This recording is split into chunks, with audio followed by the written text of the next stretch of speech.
अज्ञानतिमिरन्धस्य ज्ञानाञ्जनशलाकया चक्षुरुन्मीलितं येन तस्मै श्रीगुरवे नमः। वाञ्छाकल्पतरुभ्यश्च कृपासिन्धुभ्यैव च पतितानां पावनेभ्यो वैष्णवेभ्यो नमो नमः। अजानुलम्बितभुजौ कनकावदातौ संकीर्तनैकपितरौ कमलायताक्षौ विश्वम्भरौ द्विजवरौ युगधर्मपालौ वन्दे जगत्प्रियकरौ करुणावतारौ। श्रीकृष्णचैतन्य प्रभुनित्यानन्द श्री अद्वैत गदाधर शिवासादि गौरभक्तवृन्द। हरे कृष्ण कृष्ण कृष्ण हरे हरे, हरे राम राम राम हरे हरे। सर्वज्ञ अस्मदीय गुरुपाद पद्मो नित्यलीला पृष्ठ विष्णुपाद अष्टोत्तर शतश्री श्री श्रीमद् भक्ति वेदांत शिला बावन गोस्वामी महाराज जी के श्री चरण कमलों में अनंत अनंत कोटि साष्टांग दंडवत प्रणाम निवेदन करता हूँ। तत्पश्चात नित्यलीला पृष्ठ विष्णुपाद अष्टोत्तर शतश्री श्री श्रीमद् भक्ति वेदांत शिला नारायण गोस्वामी महाराज जी के श्री चरण कमलों में अनंत अनंत कोटि साष्टांग दंडवत प्रणाम निवेदन करता हूँ। एवं नित्यलीला पृष्ठ विष्णुपाद अष्टोत्तर शतश्री श्री श्रीमद् भक्ति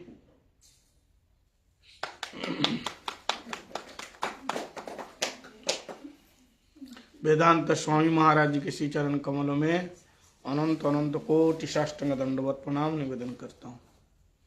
रूपानुग गुरुवर्ग सरस्वती दंडी पादगण एवं समुपस्थित सभी भक्तजनों के चरण दंडवत प्रणाम निवेदन करता हूँ। हम लोग श्री श्री हरिगुरु वैष्णव की अहेतु की कृपा से श्रील नरोत्तम दास ठाकुर के द्वारा विरचिता श्री श्री प्रेम भक्ति चंद्रिका का श्रवण कीर्तन कर रहे हैं, जिसकी टीका शिला विश्वनाथ चक्रवर्तीपाद ने लिखा। आज प्रातः हम लोग श्रवण किया नैष्ठिक भजन के अंतिम जो शेष भाग रह गया था उसका श्रवण किया, और राग भक्ति रीति इसका पूरा हमने संक्षेप में बताया। और अब राग भक्ति में कैसे राग होना चाहिए कि सखी अनुगत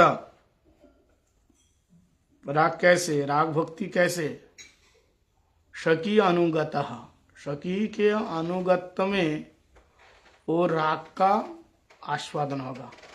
राग भक्ति को पहले सुना, राग भक्ति किसको कहते हैं? राग से रागानुगा, राग से रागानुगा भक्ति।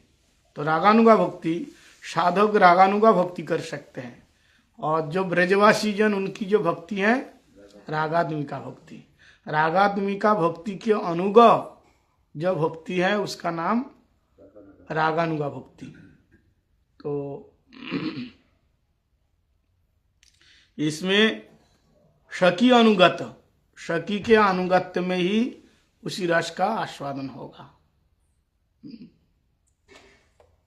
तो इसमें से राधा तत्व और सखी तत्व बताया। इसके बाद राधा तत्व हम लोगों ने श्रवण किया, और उसके अभी सखी तत्व चल रहा है। राधा तत्व थोड़ा सा बता देता हूं।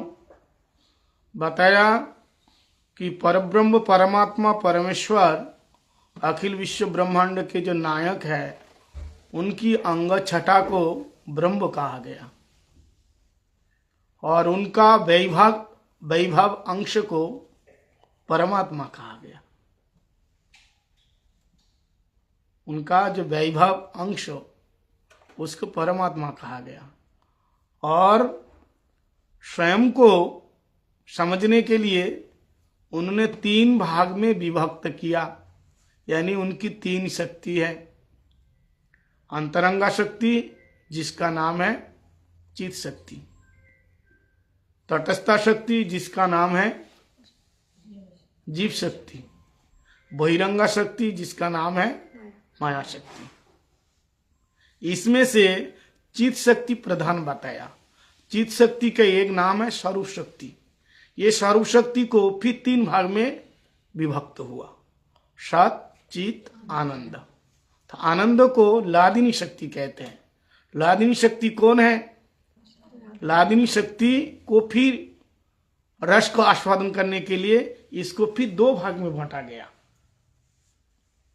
एक अमूर्ता और एक मूर्ता। अमूर्ता कौन है? जो शक्ति के रूप में भगवान के अंदर निश्रित है, अंतर निश्रित है, जिसको कहा जाता है शक्ति तत्व। अमूर्ता जिसकी मूर्ति नहीं है, शक्ति तत्व के रूप में कृष्ण शक्तिमान और राधा कौन है? पूर्ण शक्ति। कृष्ण राधा पूर्ण शक्ति, कृष्ण शक्तिमान। तो अमूर्त हो गया शक्ति के रूप में। और मूर्त के रूप में, मूर्तिमयी के रूप में, वृषभानु राजनंदिनी के रूप में, राधा जी के रूप में, मूर्तिमंत रूप में कृष्ण की सेवा कर रहे हैं। अब राधा जी को क्या बताया? यहां पे बताया कि राधा रानी कृष्ण को अलग अलग रस आस्वादन कराने के लिए उन्होंने अपने ही प्रेम को ही स्नेह, मान, प्रणय, राग, अनुराग, भाव, महाभाव, ये सारे स्तर इसके द्वारा कृष्ण को रस आस्वादन कराता है। और जो महाभाव स्वरूपा ये श्रीमती राधिका ठाकुरानी। महाभाव क्या है? महाभाव है लादिनी शक्ति का जो सार है उसका नाम है प्रेम, और प्रेम का जो सार है उसका नाम है भाव, और भाव का जो पराकाष्ठ है उसका नाम है महाभाव, और वही महाभाव स्वरूपा श्रीमती राधिका ठाकुरानी। समझ में आया? सार का मतलब निचोड़, निर्जास, सार। दृष्टांत दिया था, दूध का सार है माखन।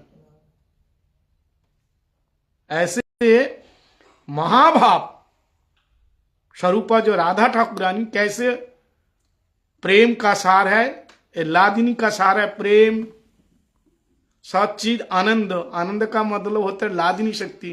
तो लादिनी का लाद मतलब आनंद, आनंद का सार है प्रेम, प्रेम का सार है भाव, और उसी भाव का पराकाष्ठा स्तर है महाभाव, और वही है श्री राधा जी का स्वरूप, जिसको कहा गया सर्वो गुण खनी कृष्ण कांता शिरोमणि।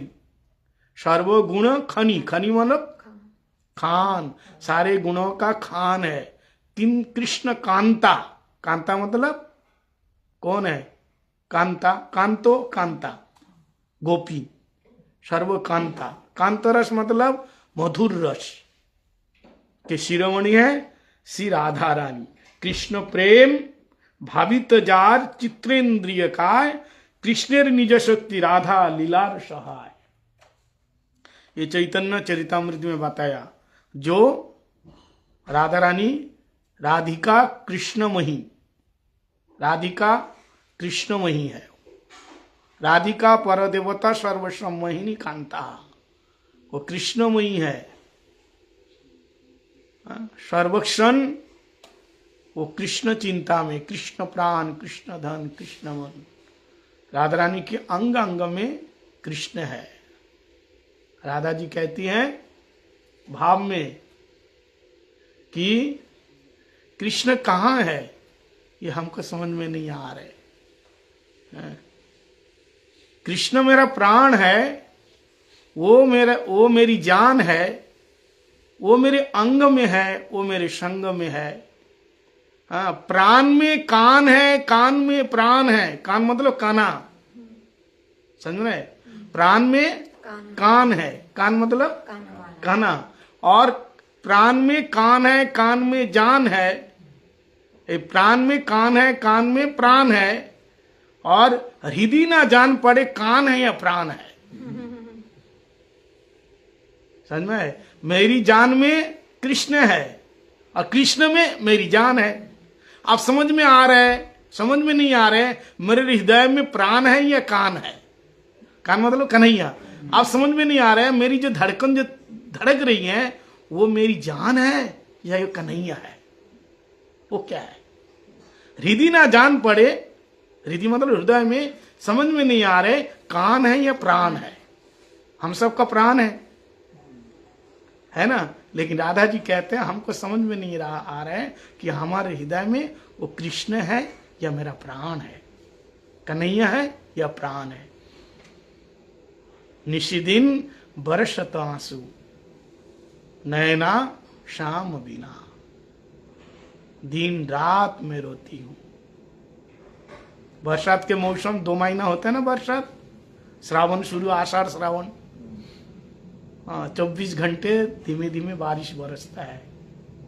ऐसे जब कृष्णा का विरह आएगा ना तो आंसू रोकेगा नहीं,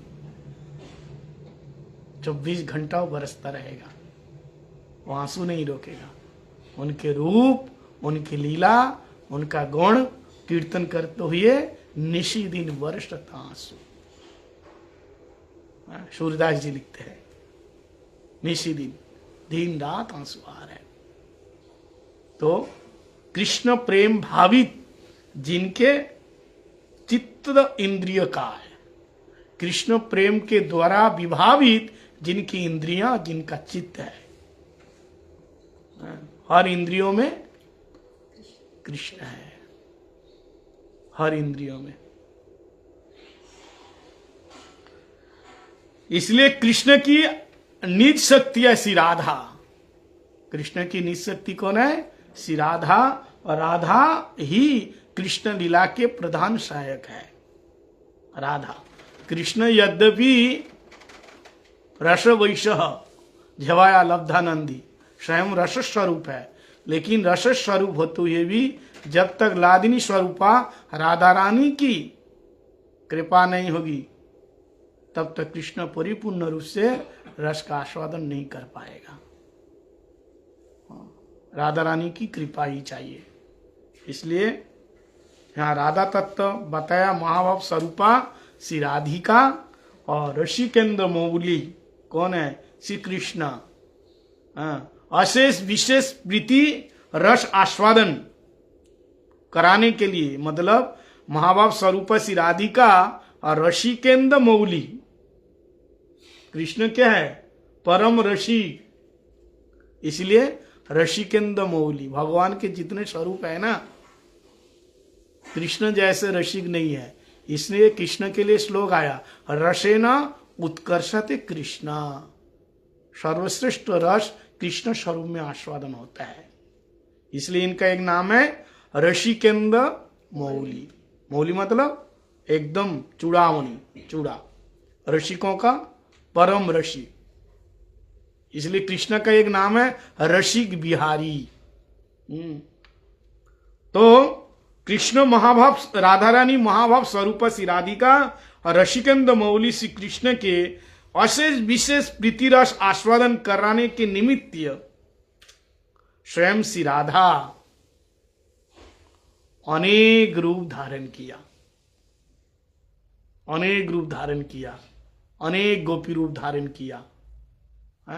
स्वयं श्री राधा अनेक रूप धारण किया, और धारण करके यहां बताया कि एक राधा रानी जो ब्रज की जो गोपियां हैं, ये राधा रानी के कोने काय हुआ है अनेक रस कांता, लेकिन उन कांता गुणों के जो मूल अंशी है श्री राधा रानी। मूल अंशिनी कौन है? श्री राधा है। इसलिए कीर्तन में कहा ना, राधा अवतार सब आम नयवानी, उमा रमा सत्ता सची चंदा रुक्मणी, राधा अवतार सब आम नयवानी, हैनो राधा परिचर्या। ये जो राधा रानी सर्वश्रेष्ठ कांताओं में मूल आश्रय अंशिनी सी राधा है। यहां तक चंद्रावली, ललिता और ब्रज जो देवी है, ब्रज देवियों की मूल है। तो जितनी देवियां हैं, 100 करोड़ देवियां हैं, इन 100 करोड़ गोपियों को कृष्ण रस आस्वादन के लिए, समझने के लिए, रस का विभाजन के लिए उन्होंने 4 भाग में बांटा गया है। कितने भाग में? 4 भाग में बांटा। 4 भाग में बांटा। जो राधिका महाभाव स्वरूपिणी राधा रानी, ये कोना प्रेम के सागर सदृश है, प्रेम का सागर। और उन ब्रज देवी गणों को प्रधानतः 4 भाग में विभक्त किया। किसका? 4 भाग में, यानी कौन किस रस में कहां क्या रस आस्वादन करते हैं। 4 भाग में कौन है? विपक्षा, सपक्षा, तटस्था और सुही। इसकी व्याख्या हम लोगों ने सुबह श्रवण किया। कौन विपक्ष में है? राधा रानी के विपक्षा कौन है? चंद्रावली है। राधा रानी के विपक्षा चंद्रावली का नाम लिया गया। और तटस्था में भद्रा, तटस्थ में भद्रा, शीत पक्ष में श्यामला, श्यामला का नाम। और स्वरूप स्वपक्ष में ललिता, विशाखा आदि सखी बिंदु का नाम लिया। तो ये सब हम लोग सुबह श्रवण किया। और 5 प्रकार की सखी, जितनी सखी है ना, उसके ग्रुप 5 प्रकार के हैं। ये तो पक्ष कौन की किस पक्ष में है? स्वपक्षा, विपक्षा, तटस्था, सुही,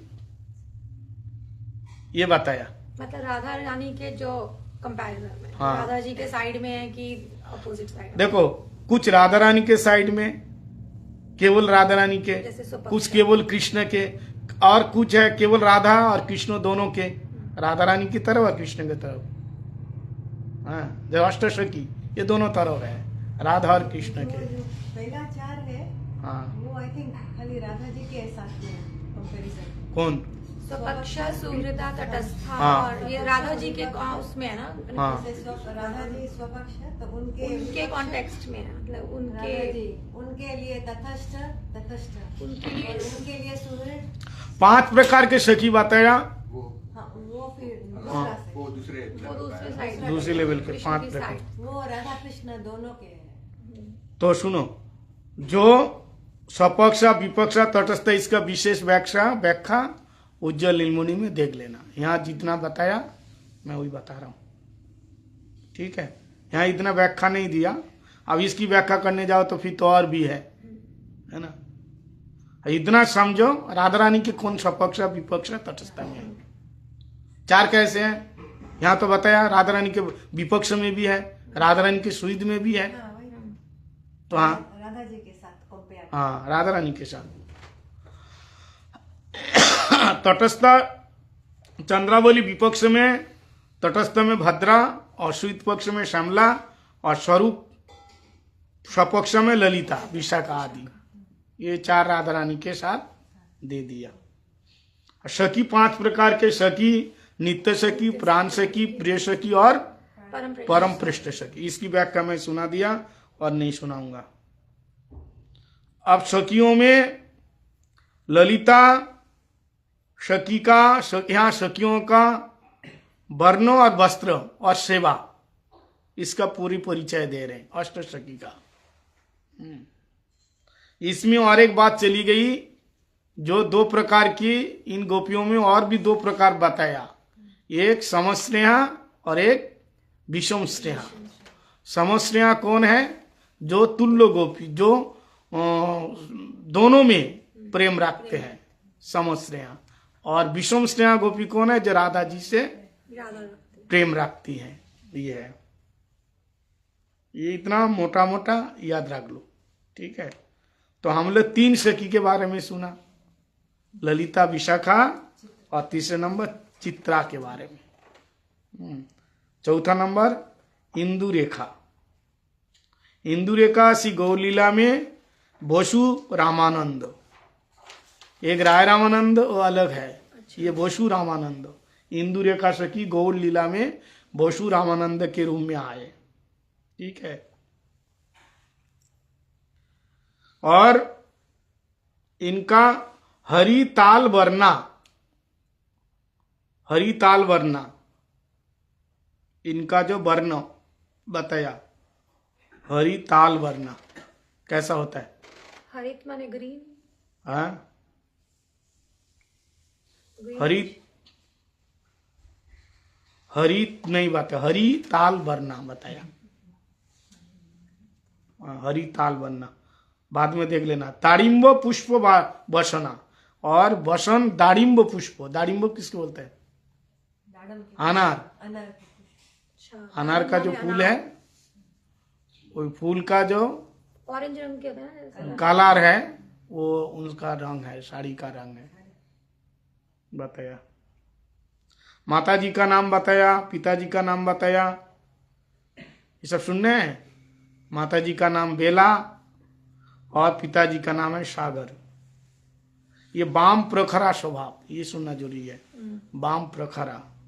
ठीक है। ये राधा जी से 3 दिन की छोटी है। कितने दिन की? 3 दिन। 3 दिन की छोटी है।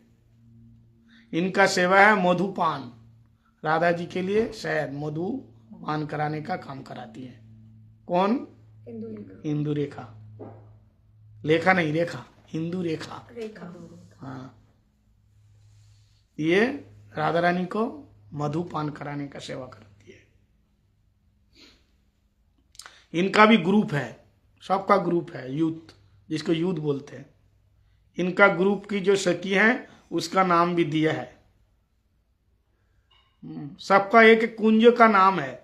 अष्ट सखी है ना, सबका एक अलग अलग कुंज है।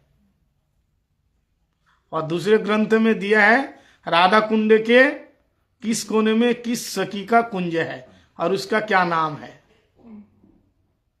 वो तो याद नहीं रहेगा, इसलिए इतना नाम याद रख लो। पुण्येंदु कुंज उनके कुंज का नाम है, पुण्येंदु, पूर्ण इंदु। और यूथ के जो गोपी है उसका नाम है तुंगभद्रा, रसोत्तुंगा, रंगवाटी, सुमंगला, चित्रलेखा, विचित्रांगी, मदनी और मदनालसा, ये नाम है। सुन लो, ये सब आपको याद रहना मुश्किल है, सुन लीजिए आया तो। 5 नंबर है चंपकलता। चैतन्य महाप्रभु की लीला में सेन शिवानंद, हाँ, पंचपुत्र संगे नाचे सेन शिवानंद। हाँ, 3 पुत्र, 5 तो भवनंदा। हाँ, पांडव हो गया वो। 5 कौन? 5 पुत्र, 3 पुत्र संग नाचे। अच्छा, 3 होगा कीर्तन में। सेन शिवानंद 3 पुत्र संग नाचे।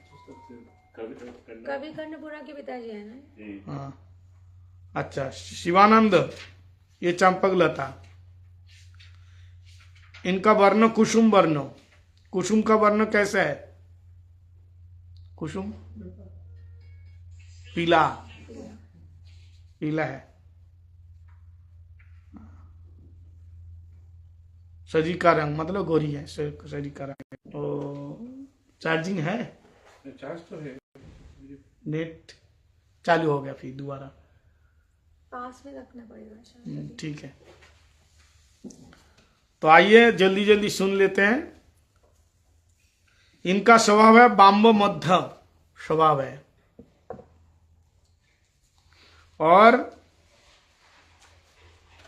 राधा रानी से केवल 1 दिन की छोटी है। इनकी सेवा है राधा रानी को रत्न मालादि दान और चामर व्यजन। ठीक है। और इनका यूथ में भी बहुत सारी हैं गोपियां। कुरांगी, सुचरिता, मंजली, मणिकुंडला, चंद्रिका, चंद्र ललिता, लतिका, कुंदाक्षी और सुमंदिरा, ये सब सुन के रखो केवल। 6 नंबर गोपी का नाम है रंग देवी। क्या नाम है? रंग देवी। ये गौर लीला में गोविंद घोष, क्या नाम? गोविंद घोष। उनका भजन कौन सा है? गोविंदो एक गोविंद दास ओ विलास रे, एक गोविंद दास, डिफरेंट वो तो गोविंद दास, गोविंद कबीर जी जी गोविंद दास है, ये गोविंद घोष।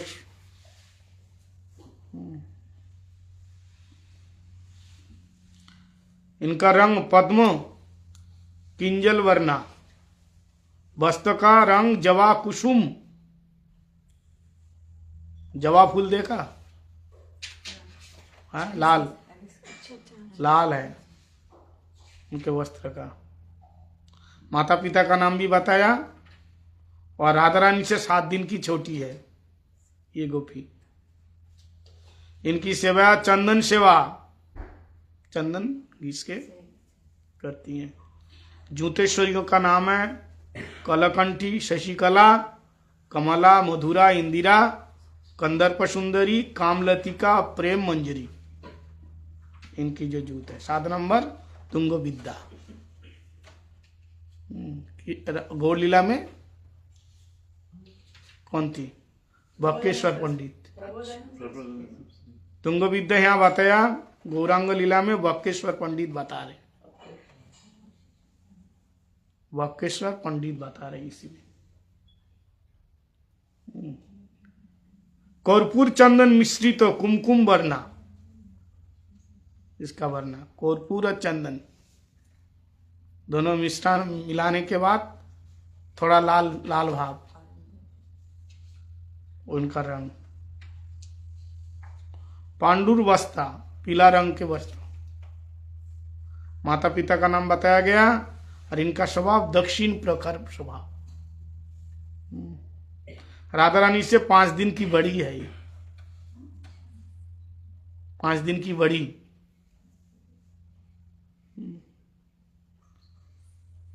और इनका क्या सेवा है? तुंग विद्या का नृत्य गीतादि सेवा, राधा रानी को रिझाने का।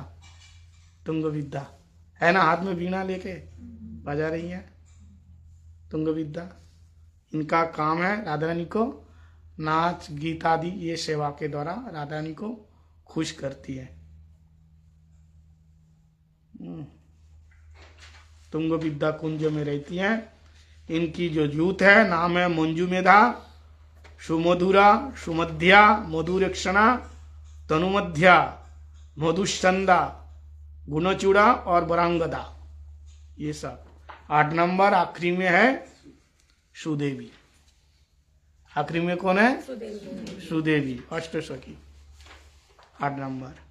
ये गौर लीला में वासुदेव घोष। वासुदेव घोष का बहुत सारे कीर्तन है। वासुदेव घोष।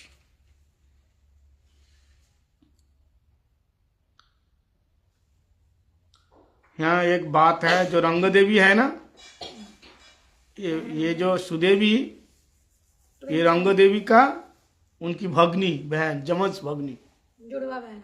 हाँ, भगनी मतलब बहन उनकी, जुड़वा। और इनका रंग और वस्त्र आदि वो रंग देवी जैसे ही है सुदेवी का। एक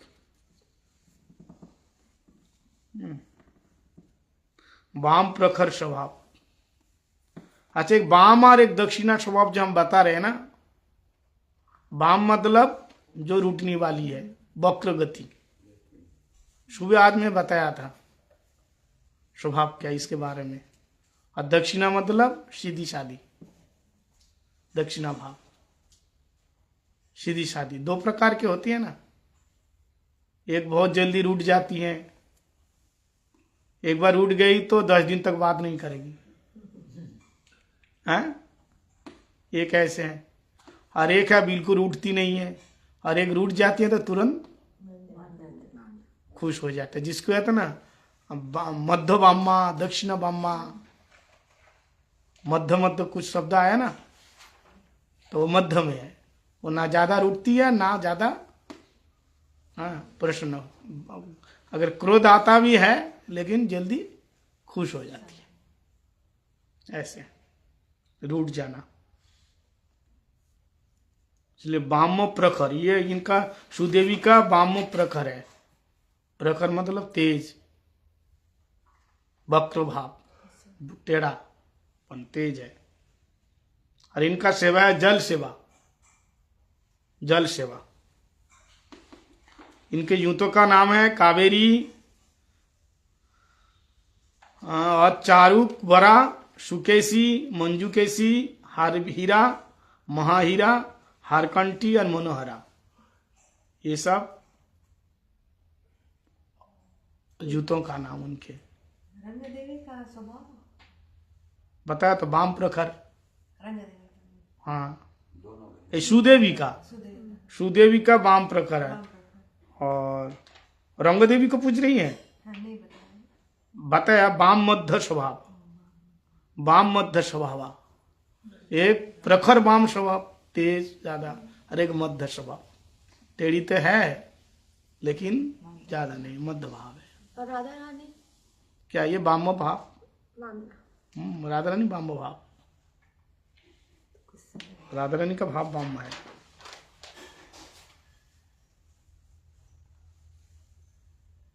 इसके बाद ये अष्टसखियों का बताया, और अब बताएंगे मंजरी गणेर वर्ण वस्त्रादि। मंजरी, कुछ मंजरियों का नाम लेकर के, क्योंकि ये चैतन्य महाप्रभु जो रस आस्वादन करने के लिए आए, रागानुगा भक्ति मंजरी भाव से, मंजरी यही भाव है, सखी भाव, लेकिन इसको दो भाग में विभाजन किया गया।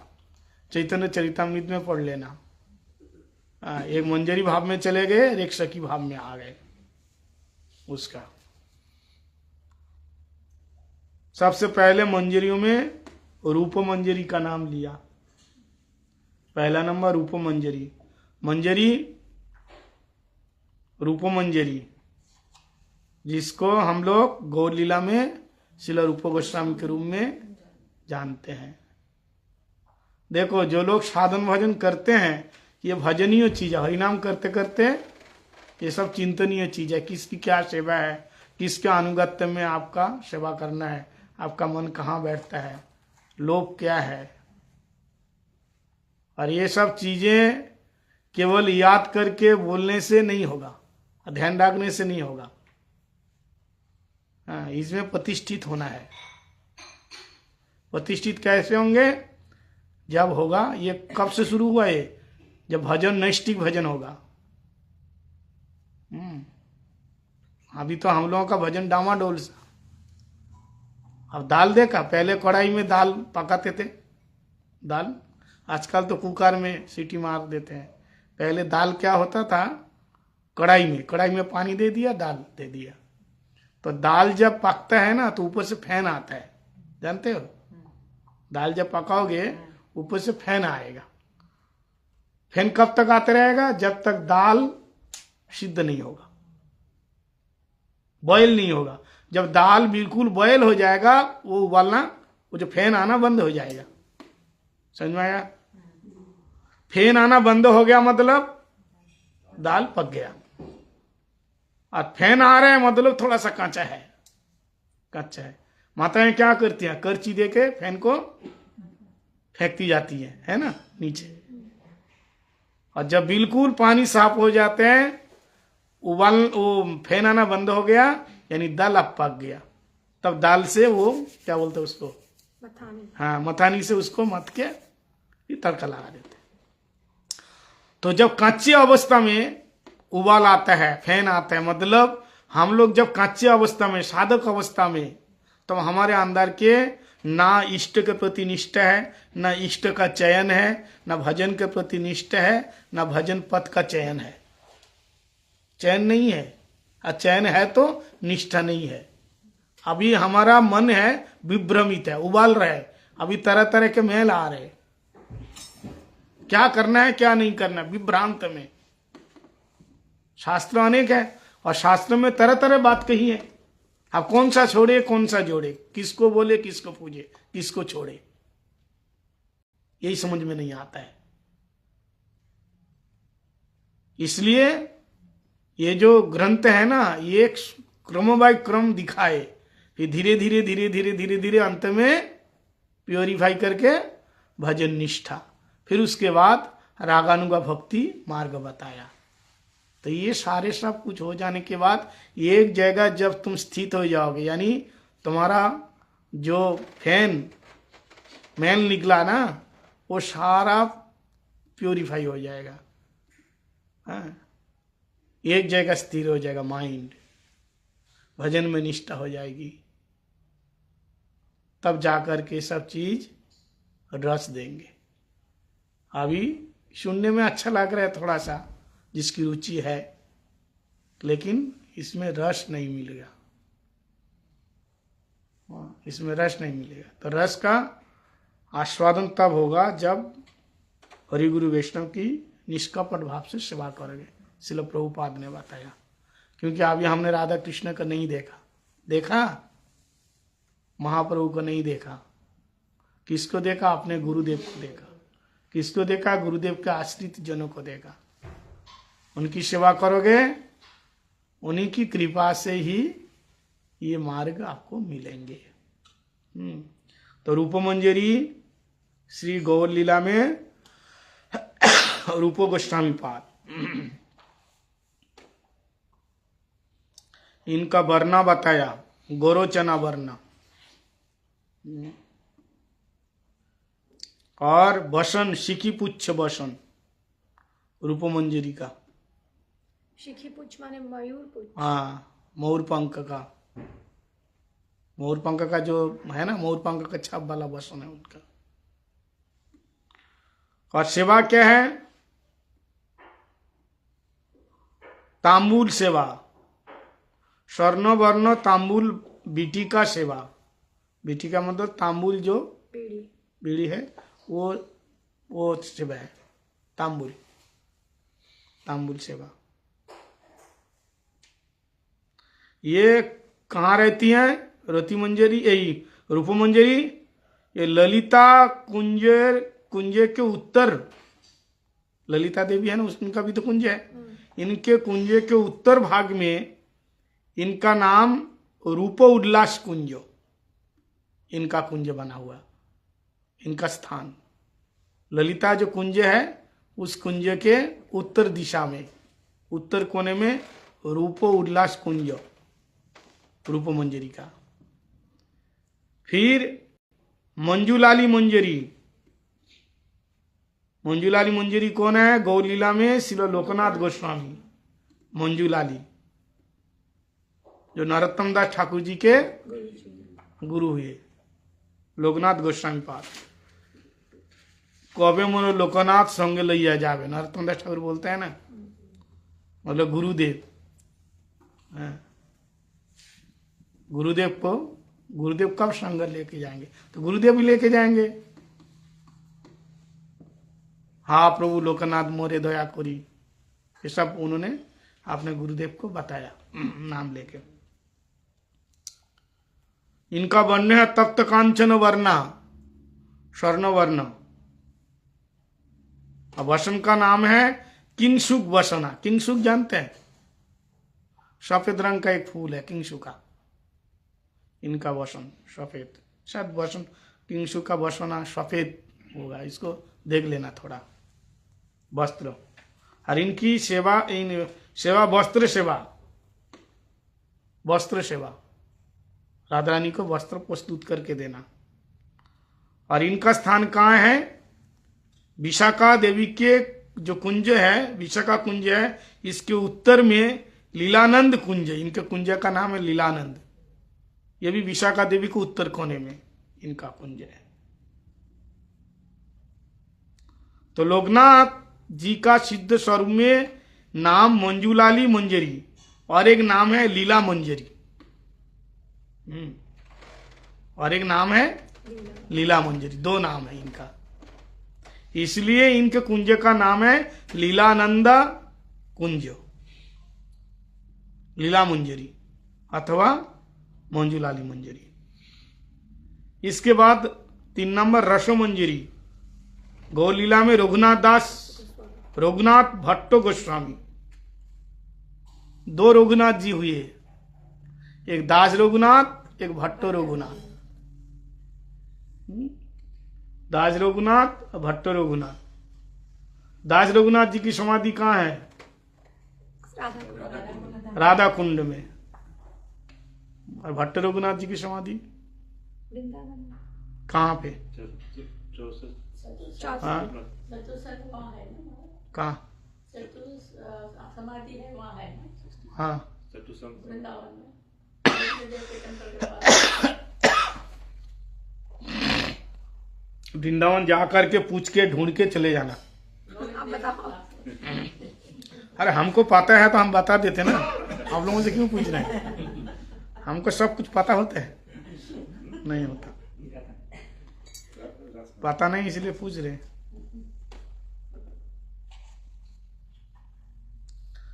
इसलिए ये मंजूलाली होगा। रसमंजरी ये कौन है? रघुनाथ भट्ट गोस्वामी।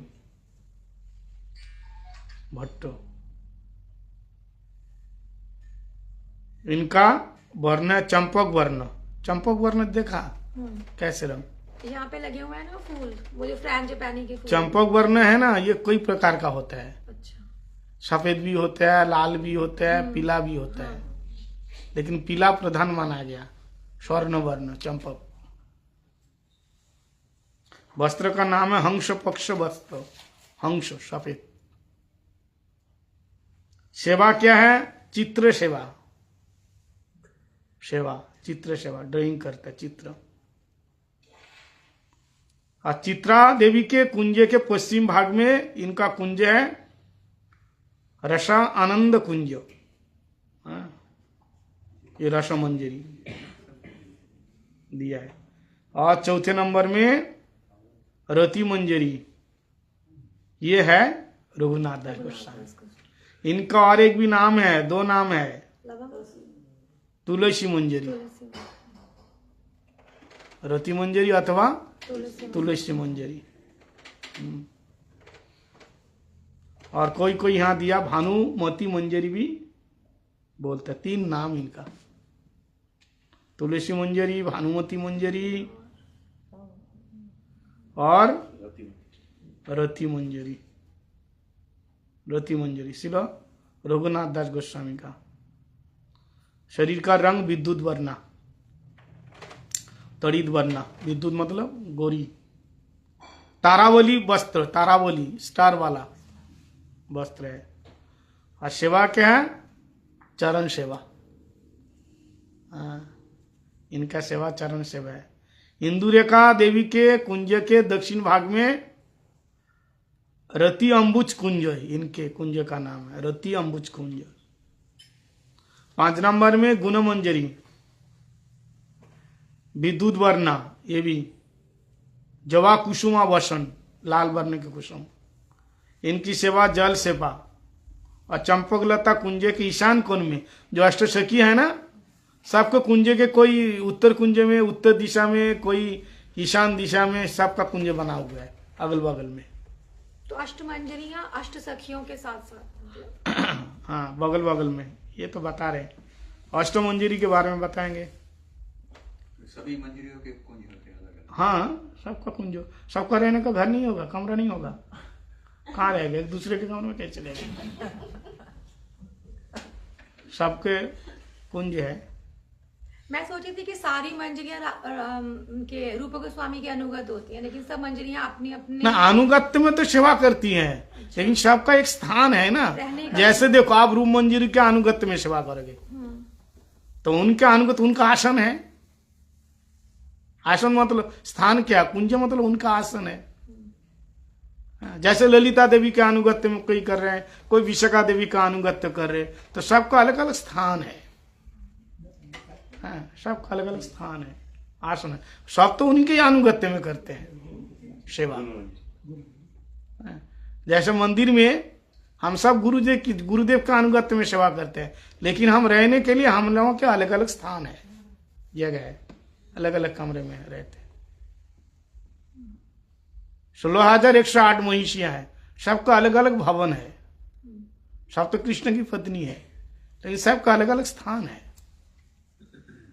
कुंज मतलब स्थान रहने का। तो हो गया आपका कौन? गुणवान ये गोपाल भट्ट गोस्वामी। हाँ, दास गोस्वामी, रघुनाथ गोमु गोस्वामी। अब होगा 5 नंबर गुण मंजरी। गुण मंजरी हो गया? वही बताया था अभी। अच्छा, हाँ गुण मंजरी। इनका जल सेवा है नहीं, रति मंजरी चरण सेवा, ये बता दिया, हो गया रघुनाथ। 5 नंबर में गुण मंजरी। गुण मंजरी कौन है? ये गोपाल भट्ट गोस्वामी, जिन्होंने राधा रामन जी का प्रकट किया। विद्युत वर्णा, जवा कुसुम वर्णा, जल सेवा इनका। चंपकलता कुंज के ईशान कोण में गुणानंद कुंज है इनका। 6 नंबर में देखो विलास मंजरी, कौन है? शिला जीवो गोसाई पाद, विलास मंजरी। स्वर्ण केतकी वर्णा, हाँ इनका वर्ण सोने का। चंचरिक वस्त्रा, वस्त्र सेवा। राग अंजन, वस्त्र का रंग है चंचरिक वस्त्र, चंचरिक। चंचरी मतलब जैसे सिल्क होता है। ये वस्त्र का रंग है। रागंजन, रागज अंजन सेवा। अंजन सेवा, अंजन क्या? काजल सेवा करते हैं। रंगदेवी कुंजन के पश्चिम भाग में इनका कुंज है, विलासानंद कुंज है। ये हो गए शिला जीव गोसाई पाद जी के। और लवंग मंजरी, शिला सनातन गोसाई पाद। नामांतर भी इनको रति मंजरी बोलते हैं। दोनों नाम है इनके भी, उनका भी है। विद्युत वर्णा, तारावली वस्त्र, लवंग माला सेवा, लवंग सेवा। तुंग विद्या कुंज के पूर्व दिशा में इनका कुंज है, लवंग सुकत कुंज। 8 नंबर में देखो अष्ट सखी के बगल बगल में अष्ट मंजरी का यहाँ वर्णन किया। अंत में कस्तूरी मंजरी, कौन? कृष्णदास कविराज गोस्वामी, कस्तूरी मंजरी। हाँ। शुद्ध स्वर्ण वर्ण, स्वर्ण वर्ण। वसन का रंग कांच तुल्य वसन। चंदन सेवा, सुदेवी कुंज के उत्तर भाग में। तो ये सब कीर्तन के माध्यम से ये सब बता दिया है। अष्टसखी की सेवा। और हाँ, एक रह गई। कहाँ रह गई? ये तो 8 बता दिया। अष्ट में कस्तूरी मंजरी गिनाओ, गिनो। 6 और 1 7 हुए। नहीं गिनो 8 के। देखो रूप मंजरी गिनो जल्दी। रूप मंजरी, मंजुलाली मंजरी, हो गई। रस मंजरी, रति मंजरी, गुण मंजरी, विलास मंजरी, लवंग मंजरी, कस्तूरी मंजरी। हो गया ना? पर अष्ट सखी के 6 गोस्वामी के तो हमको समझ में आ गया। 7वें हो गए कृष्णदास गोस्वामी। एक और होना चाहिए ना, लोकनाथ दास गोस्वामी। लोकनाथ। अच्छा लोकनाथ अरे बाबा देखो फिर हो गया ना? हाँ। होगर गोस्वामी का भी कोई स्वरूप है। रागानुगियो साधो को साध्य साधन। अब रागानियो रागानुग मार्ग में साधक का साध्य और साधन बताएंगे। साधक का साध्य और साधन, रागानियो मार्ग में साध्य और साधन। उसका साधन क्या है और उनका साधन कैसा है, ये विशेष श्रवण करने का।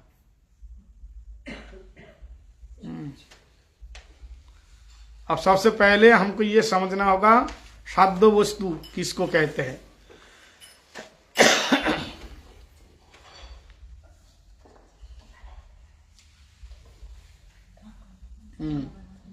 कहते हैं एकमात्र प्रेम के द्वारा, केवल प्रेम के द्वारा क्रियमान श्री राधा गोविंद की साक्षात सेवा का नाम है प्रेम। और ये प्रेम ही साध्य वस्तु है। प्रेम तो साध्य, प्रेम तो साध्य है। और क्या है? प्रेम ही साध्य है। युगल किशोर इस प्रेम सेवा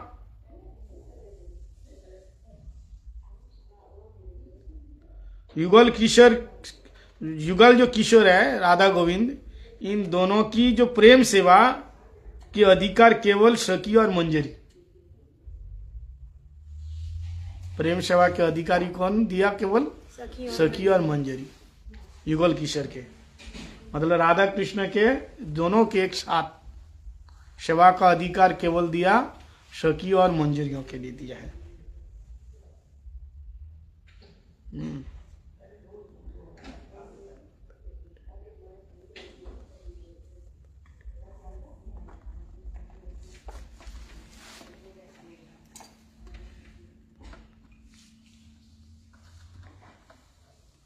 तो यहाँ शिला नरोत्तम दास ठाकुर प्रार्थना कर रहे हैं क्या? रूपे गुणे डगमगी सदा हवे अनुरागी बसती करीब सखी माजे। वह युगल सब छवि के उनके रूप और गुण में डुबकी लगाकर, मतलब रूप गुण के उस समंदर में, सिंधु में डुबकी लगा के अनुरागी, अनुरागी सदा हवो अनुरागी, सदा मतलब राधा कृष्ण के अनुरागी होकर के क्या करना है? सखियों के बीच में निवास करना चाहती हैं, सखियों के बीच में निवास करना चाहते हैं। वृंदावने दुईजन चारिदिके सखीगण समयेर सेवारस सुखे। चारों तरफ सखियां और बीच में राधा गोविंद उनकी सेवा करना चाहते हैं। सखी रिंगित हवे चामर ढुलावत हवे तांबुल जोगाए चांद मुखे। जब सखी कृपा करके इंगित करेंगे, जिसके अनुगत्य में रहेंगे, उनका जब इंगित होगा सेवा के लिए, तब चामर ढुलाएंगे, चामर व्यजन करेंगे या तांबुल देंगे उनके मुख में। यही सेवा करना चाहते हैं। चरण जुगल से भी निरंतर यही भावी अनुरागे थाकी वे सदा है। जुगल चरण सेवा करना चाहता है, निरंतर ये मेरे भावना है, और अनुराग में हमेशा उन दोनों के लीला का स्मरण करते डूबे रहेंगे। ये जो भाव है साधक अवस्था में साधक को ये भावना चाहिए। जब सुबह मैंने बताया, जब गुरुदेव गोपी भाव गोपी मंत्र देंगे, तो गोपी बांधने के बाद गोपी मंत्र नहीं, गोपी बांधने से सिद्ध देव होने से पहले मंत्र का जाप करना पड़ेगा। तो मंत्र जाप करते करते जब मंत्र परिपक्व हो जाएगा, सिद्ध देव होने से पहले रतिता के शरीर, फिर इसके बाद शरीर भंग हो जाएगा, छूट जाएगा, फिर सिद्ध शरीर मिलेगा, और सिद्ध शरीर में साक्षात रूप में वो प्रेम जब आएगा तब कृष्ण का दर्शन होगा। लेकिन साधने भाविये जब भाविवे जहा सिद्ध देह पावे ताहा। अभी जो मैंने बताया ना, ये साधन देह में ये सब भाव धीरे धीरे, लेकिन ये किस पर्याय में? अनर्थ ग्रस्त जीव ये सोचेंगे कि राधा कृष्ण के मुंह में हम तांबुल देंगे, चामर भजन करेंगे, जिसका अंदर अनर्थ है। इसके लिए भी एक पर्याय है। वो स्टेज में जब जाएंगे, ये कौन सा पर्याय? ये जो बताया यहाँ, आदौ श्रद्धा तत्साधु संग अतः भजन क्या निष्ठा रुचि आसक्ति भाव प्रेम। तो इसमें से निष्ठा रुचि आसक्ति भाव तो प्रेमांकुर है।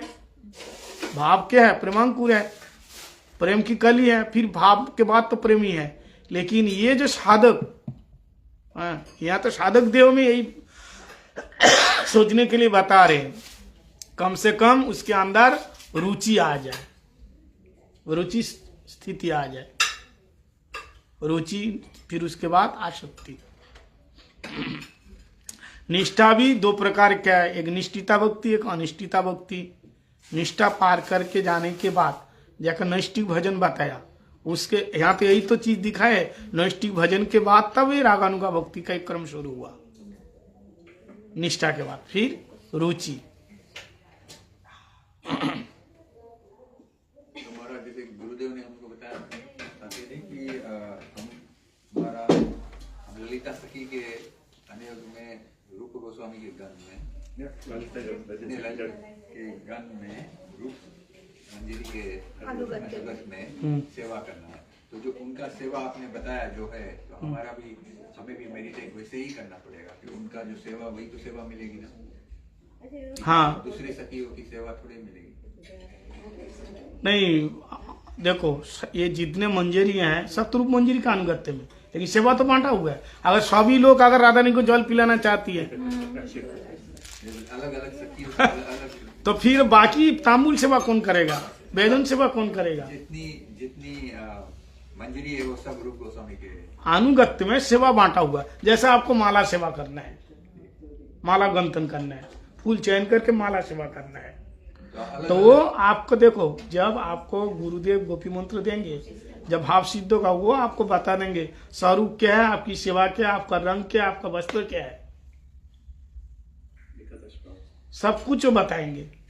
और वो अपने आप आपके अंदर देखो, सहजीय लोगों में क्या होते हैं, हमारे गौड़ियों में या सहजीय में ये अंतर है, गौड़ियों भजन सापेक्ष, भजन के अपेक्षा में रहते हैं। भजन कर यहाँ बता, भजन करते करते वो भाव अपने आप आएगा। कच्चे अवस्था में, अनर्थ अवस्था में वो चिंतन करने की जरूरत नहीं है। उसका भी एक स्टेज जैसे बताया रुचि या आसक्ति में, लेकिन हमारे अंदर काम है, क्रोध है, लोभ है, और तुम अगर सोचो कि मैं राधा रानी के तांबूल दे रहा हूं, अब गुरुदेव की सेवा करता नहीं है, अनर्थ भरा पड़ा है। क्या करता है, दीक्षा दे देते हैं सौजीय लोग, और फिर उसका रंग बता देते हैं, मंजरी स्वरूप तुम्हारा यही है बता। गुरुदेव बोलते नहीं, प्रवचन में बोलते थे, और वो कुछ दिन तक उसको तो, क्योंकि उसका मन तो संसार में है, और वो कष्ट कल्पना सोचते हैं वो, और सोच सोच करके उसको अच्छा नहीं लगता है। कुछ दिन गोपी भाव में देखा, लेकिन है तो गोप, तो उसको अच्छा नहीं लगता, फिर वो छोड़ देता है। क्या उसमें रस तो मिलता ही नहीं है। उसको सेवा दे देता है, उसका नाम दे देता है, उसका वस्त्र का कलर दे देते हैं, सब कुछ जैसे इसमें दिखा है ना, ये सब कुछ है। तो ये भजन करते करते मन तो जब परिपक्व होगा, सिद्ध होगा, तब जब प्रेम आएगा, प्रेम के बाद कृष्ण का जब साक्षात दर्शन हो जाएगा, तब सेवा में नियुक्त होंगे। उससे पहले कहाँ सेवा। अभी आपने कहा था कि गुरुदेव वो देंगे, तो अब हमें कैसे देंगे गुरुदेव? तो क्या अभी आपने जैसे मंत्र नहीं दिया, नहीं, गुरुदेव काम गायत्री तो दिया है, बताएंगे कि वो जैसे अभी आप बता, वो आपको बता देंगे। आप वो मंत्र जाप करो, जाप करते करते गुरुदेव आपको स्वप्न, ये नहीं है गुरुजी चले गए कौन आप बताएगा, वो ऐसे नहीं है, प्रकट हो जाएंगे सामने में, नित्य वस्तु है नहीं, वो प्रकट हो जाएंगे, आपके सामने में आ जाएंगे। अब बताने की जरूरत नहीं, सपने में सबका प्रार्थना करो। मुझे लगा शायद जो सन्यासी की स्टेज में जाते हैं वो इतने पक्के उनको देते होंगे, हम लोगों को नहीं दिया ना। गोपियों को तो, सन्यासियों को अलग से गोपी मंत्र मिलता है, हाँ। लेकिन वृंदावन का जो मंत्र है, काम गायत्री नवीन मदन, इस मंत्र का जाप ये सभी तो करते हैं। इसके द्वारा ही सबसे पहले तो अपना ये स्थित हो जाए कि मैं भगवान का दास हूं, ये तो निर्धारित कर लो पहले। सुन तो लिया, नॉलेज है, अनुभव नहीं है। सबसे पहले ये तो जीव नित्य कृष्ण दास, हम भगवान का दास है, इस तो स्थित हो जाए, जकड़ के बैठ जाओ, भगवान का दास है। दास आज तो समझ लिया, समझ में भी आ गया, लेकिन अभी दास के जैसे हमको निभाना है, ये तो बाद में तो होगा, ये तो बहुत ऊंची चीज है। लेकिन यहाँ जितने हमने बताया, चरण जुगल से भी निरंतर यही भावे रवि, अनुरागे थाकिबो सदा है, साधने भाविबे जहा सिद्ध देह पावेता, राग पतेर यही से उपाय, रागपत का यही उपाय है साधन। लेकिन अनर्थ दूर होने के बाद भी वो साधन चलता रहेगा, फिर उसके अंदर ये भाव वो धीरे धीरे धीरे धीरे स्टेज में जा करके आते रहेगा साधन है। इस गुरुदेव के क्लास में सुना है कि जब हम लोग वेट करेंगे कि अनर्थ कब निवृत्त होए और कब हम हमारा साधन शुरू करें, तो वो कभी होएगा नहीं, ऐसे गुरुदेव नहीं बताया। वो साधन अनर्थ दूर होने से पहले ही अगर तुम ये चिंतन करना शुरू कर दिया, नहीं चिंतन नहीं, जैसे क्या साधन भजन ना, वो तो अलग चीज है। इसलिए तो पहले बताया भजन क्रिया फिर अनर्थ निवृत्ति, ये चीज अलग है। भजन क्रिया, भजन शुरू होगा फिर अनर्थ दूर होगा, ऐसा नहीं है। अंधेरा है, अंधेरा भागाएगा फिर लाइट आएगा नहीं, लाइट जलते ही अंधेरा अपने आप भाग जाएगा। तो ऐसे ही आपके अंदर अनर्थ रहने दो, सब कुछ रहने दो, आप हरि गुरु वैष्णव की सेवा करो। सबसे पहले ये माना हम भगवान के दास हैं, फिर धीरे धीरे अनर्थ तो दूर हो जाएगा। ऐसा नहीं है सोचेगा कि हम बिल्कुल परिपूर्ण रूप होकर के तब सेवा करेंगे, काम नहीं रहेगा, क्रोध नहीं रहेगा, अभी तो मन नहीं लग रहा है। बहुत से लोग कहते हैं ना, अरे हमसे नहीं होगा, अभी तो हम झूठ भी बोलते हैं, झूठ बोलते हैं। बहुत से लोग कहते हैं कंठी माला पहन के कैसे झूठ बोलेंगे, तिलक लगा के हम तो अभी खाते हैं पीते हैं सब कुछ, एकादशी कैसे करेंगे। तो ये सब ग्रहण करो धीरे धीरे, तो फिर वो अपने आप छूट जाएगा। एक बात बताओ, अगर एक दारू वाला से कहा तुम दारू पीते हो, बोले हाँ पीते हैं, तो बोले कंठी माला ये सब, बोले नहीं हम तो ये सब पीते हैं, कैसे क्या करेंगे। उसको जबरदस्ती माला पहना दिया, तिलक लगा दिया। अब वो दुकान में जाने में शर्म आ रहे, कंठी माला ये सब पहन के दारू दुकान में कैसे जाएंगे, शर्म, लोग क्या सोचेंगे, शर्म आएगी कि नहीं। अब दुकान में आप जैसे में लाल कपड़ा पहन करके दारू के दुकान में जाएंगे तो लोग क्या सोचेंगे, भले ही मैं दारू ना पीऊं, कोई तो नहीं सोचेगा कि जो वो जूस पीने के लिए गया ऐसा सोचेगा। दारू के दुकान में गए मतलब दारू पीने गए। और भी जो गलत गलत स्थान है वहां अगर मैं लाइन में खड़ा हो गया, कोई भी आदमी तिलक लगा के धोती माला पहन के, तो शर्म तो आएगा भले उसके अंदर। तो ऐसे फिर धीरे धीरे धीरे धीरे शर्माते शर्माते बिल्कुल बेशर्म होके सब कुछ छोड़ देगा वो, कोई वो और कोई शर्म नहीं रहेगा। तिलक माला कंठी धारण करके भगवान का भजन करने लग जाएगा। ये शक्ति है, इसका प्रभाव है। आप सोच रहे कि अनर्थ अवस्था में कैसे धारण करेगा, ये अनर्थ तो सबके हमारे सबके अंदर है, फिर भी हमने धारण किया। अनर्थ तो दूर होगा तो भजन करेंगे, नहीं भजन करेगा तो अनर्थ दूर होगा। यही प्रोसेस है, गुरुदेव यही बात बताया, भजन करेगा तो अनर्थ दूर हो जाएगा। और अनर्थ तो क्या, 4 प्रकार के जो असत तृष्णा, हृदय दुर्बल, अपराध और क्या भ्रम, ये दूर होगा। सबसे पहले स्वरूप भ्रम, अपना स्वस्वरूप की स्थिति, अपने आप को जान लेना हम भगवान का है। बोध तो है, ज्ञान तो है, लेकिन उसमें अनुभव है। अभी हम किसका है, परिवार का है। ये शरीर को कितने लोगों ने अपना माना। माँ बाप कहता मेरा बेटा, नहीं कहता। और पति कहते हैं या पत्नी कहती है ये मेरा पति है, मेरी पत्नी। बच्चे लोग कहते हैं मेरे माँ बाप है। और शरीर में बाल में जो जूं है ये कहते मेरा रहने का घर है।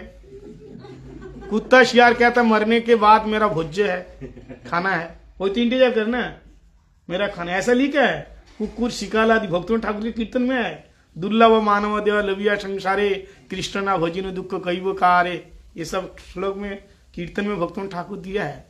तो ये शरीर कितने जगह में बांटा हुआ है पता है, शरीर बहुत जगह में बांटा हुआ है।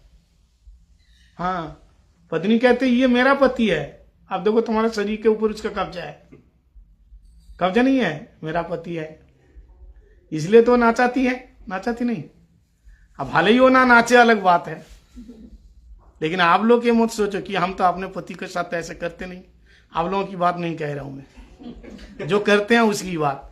तो दुखी होने से क्या, क्यों दुखी होना, तुम जब ऐसे है ही नहीं है तो क्यों दुखी हो रही है। मेरे को क्यों कह रहे हैं महाराज जी हमारा पति, क्यों हम थोड़ी नाचाते हैं, तो नाचाते नहीं है तो क्यों दुखी हो रहे हो, तुम्हारे थोड़ी कह रहे हैं। तुम तो माता पार्वती हो, तुम तो माता लक्ष्मी हो, काली माँ थोड़ी ना है। अपना पति को भी दबा के रखा चरण के नीचे, नहीं। माँ काली किसके ऊपर खड़ी है, काली देखा है, शिव जी के ऊपर खड़ी है। और नीचे कौन है, शिव जी है। हाँ, शिव जी लेटे हैं आराम से। हाँ, ये है। तो पत्नी ऐसे भी होती है, पति को भी वो कहाँ पे रखा, छाती के ऊपर, दावा के उठना नहीं उठ नहीं। लेकिन आप लोग ऐसे थोड़ी हैं, आप तो लक्ष्मी है। आप लोग ऐसे नहीं हो, आप लोग तो लक्ष्मी हैं। आप अपने आप को मन को छोटा मत मानो कि हमारा पति तो बहुत वो करते हैं, हम तो फिर भी इतनी सेवा करते हैं। आप तो लक्ष्मी है, पदशा महान करती हैं। हाँ हाँ, तो ये भाव है, मन खराब की बात नहीं है। तो ये शरीर के ऊपर पत्नी का भी कब्जा है। वो शादी कर लिया मतलब बस ये मेरा है। अरे कब तक है? कब तक? जब तक तुम जियोगे तब तक। छोड़ के चले जाओ तो अलग बात है। हाँ, एक आदमी मर गया, उसको अब उसके 2 बच्चे, पत्नी, मरने के बाद उसको कवर दिया, तो वो पत्नी जा करके कबर में जा करके रो रही है, तुम तो चला गया, दोनों बच्चों को पालना है, मैं अकेली हूं। कबर में जाके सुना रहा है। बच्चों को अभी उसको घूमने जाना है, बहुत पैसा चाहिए, मेरे को भी साड़ी चाहिए, बच्चों को भी बहुत पैसा चाहिए, उसको कंप्यूटर चाहिए, लैपटॉप चाहिए, हमारे लिए भी गहना चाहिए। उसको कह रहे हैं कौन देगा, अभी तुम तो वहां लेटा है। तो पति देखा अंदर से कह रहे हैं मैं कोई दुबई घूमने नहीं आया कि लेके जाऊं। आप तुम्हारा पीछा छोड़ करके यहीं शांति से बैठे, यहीं तो शांति से रहने दे। यहाँ भी आंसू बहाने आ गई। कोई मैं घूमने नहीं गया कि तू यहाँ आकर के रो रही है कि ला के दो। अब मैं यहाँ शांति से हूं, मेरे को शांति में रहने दो। समझ में आया? हाँ। पत्नी पूजा करने के लिए जा रही हैं, तो पतिदेव ने कहा कहाँ जा रहे हैं? बोले आज लक्ष्मी पूजा करेंगे। बोले किस लिए? बोले घर की शांति के लिए। लक्ष्मी माँ की पूजा करेंगे, धन संपत्ति आएगा तो घर में शांति होगी। घर की शांति के लिए पूजा के लिए जा रहे हैं। तो पति ने कहा मंदिर में जाके पूजा करने की जरूरत नहीं है, घर की शांति तब आएगी, तू मौन व्रत ले ले, आपने आप चुप रह ले, बस घर की शांति आ जाएगी, बोलना नहीं कुछ। तो ये संसार में शांति एक दूसरों को कब्जा करने का नहीं। शरीर के ऊपर कितना कब्जा है हमारा, चाहे पति बोलो चाहे पत्नी बोलो। तुम शादी कर लिया, सोचा कि पत्नी ही मेरा कब्जा हो गया, तो ये ममता है, आसक्ति है। बच्चे लोग भी कहते हैं घर ये माता पिता मेरा है, यही खिलाएगा पिलाएगा, उसको भी अपने माँ बाप के ऊपर भरोसा है नहीं है। और शरीर में बहुत सारे कीड़े हैं, उसका रहने का घर है। ये भक्तों ठाकुर जी ने वर्णन किया है। मरने के बाद कुकुर शिकाल आदि ये सादे देह लैया महोत्सव करीबे। महोत्सव मतलब भंडारा, ये शरीर को लेकर के पार्टी करेंगे, वो लोग खाएंगे ना।